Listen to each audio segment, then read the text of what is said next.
Throughout history, social reforms have dramatically reshaped societies, often driven by urgent needs for environmental justice. One lesser-known fact is that Japan's early 17th century forestry laws, called Shinrin-yobo, were among the world's first social reforms linking community welfare with environmental conservation. These laws restricted tree cutting to prevent deforestation and protect resources for future generations, highlighting a vision of sustainability centuries before the modern environmental movement. In 19th century England, social reformer Lord Shaftesbury exposed horrific urban pollution in factories, sparking calls for labor laws that indirectly became early environmental regulations. His work illuminated how poor working and living conditions not only affected people but also degraded the English landscape, bringing public health and ecology together in a way rarely seen at the time. Fast forward to the late 1800s in New York City, where the push for clean water and sanitation led to the creation of Prospect Park, heightening awareness that healthy environments underpin social equity. Surprisingly, this green space was part of a broader social reform to counteract the rampant diseases spread in overcrowded immigrant neighborhoods, showing early understanding of urban environmental justice. In the United States, the Progressive Era introduced landfill reforms after brutal exposés on waste dumping in poor districts, connecting deviant urban planning with systemic inequality. It shocked the public to learn how marginalized communities often bore the brunt of environmental degradation long before the environmental justice movement formally took hold.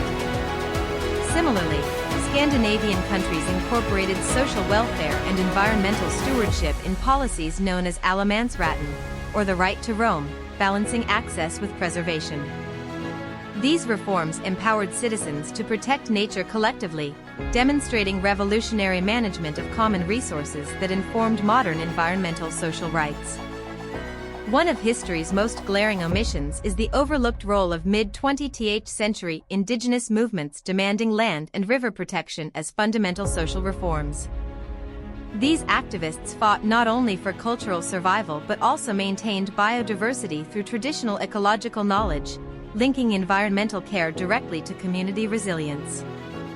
Perhaps most unexpectedly, weighing radical environmental destruction voiced in social reform movements like the Chipko tree-hugging strike of India in the 1970s revealed grassroots arguments linking ecology and survival. This act of environmental nonviolence questioned rampant deforestation fostered by economic expansion, offering a blueprint for global environmental justice campaigns yet to come. Across continents, social reformers quietly realized that struggles against environmental harm were, at their core, battles for human dignity and equality. The fight for clean air laws after London's Great Smog of 1952 became a crucial social awakening to the interdependence of human health and environmental policies. This tragic event wiped out thousands overnight but spurred reforms pushing governments to consider environmental data as critical in social planning. Looking back, these moments in history reveal that social reforms have been crucial paths paving the way to modern environmental consciousness, even, or especially, when environmental and social needs first intersected in emergencies. Understanding this intertwined legacy helps us grasp that pursuing social reform without embracing environmental sustainability often risks half measures doomed to fail our community's future.